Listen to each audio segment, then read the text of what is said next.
this is a sexual harassment checklist, and I would like you to really reflect on this, that when you are doing an inquiry, even if you are not doing an inquiry and you are in an atmosphere and you do certain things, is the behavior appropriate for the workplace?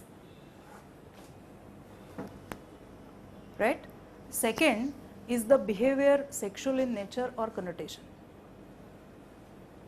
Third, is the conduct unwanted, unwelcome and unsolicited? I will give you an example. There was one training agency, training organization, and the director said that we had very customer centric. So people come here and stay on our campus and they are away from their families for 6 days and 1 month and all that. So I encourage my staff to accept their request. If they ask you out for dinner or go out with them for shopping, please accept it. We want to be customer centric. What does it mean? So there was a very high turnover of the women staff there. And when I spoke to them, they said that this is ridiculous. We are here for work and not accompanying the guest. Because he had said it to the staff, he used to say it to the participants. And the participants would then say, well, wow, this is great, right? And they said that there may or may not be a sexual connotation in that invitation, but I don't want to dine with somebody who I don't know. Why should I accompany people on their shopping things? If I want to, that's a different story.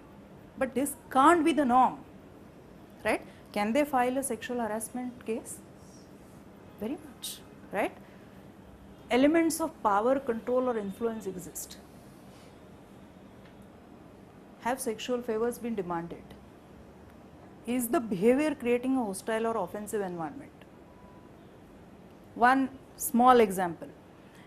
This was a group of girls who were talking, and there was one girl who was pretty mod and she was wearing a low cut blouse and that kind of thing, wearing a skirt and blouse, and she was wearing a pendant which had an aeroplane. So the director walked in and she asked him, how do you like my pendant? How do you like this aeroplane? So he said, I like the airport.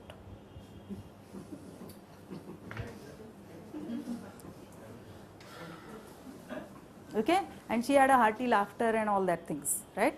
But this was very intimidating to the other girls, right? Can they file a complaint?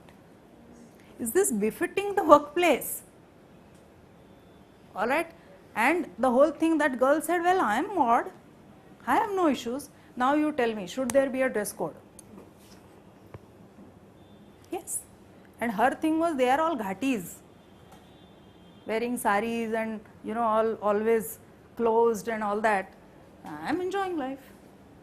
But your enjoying life is creating problems of others is the thing. How would the reasonable person be affected?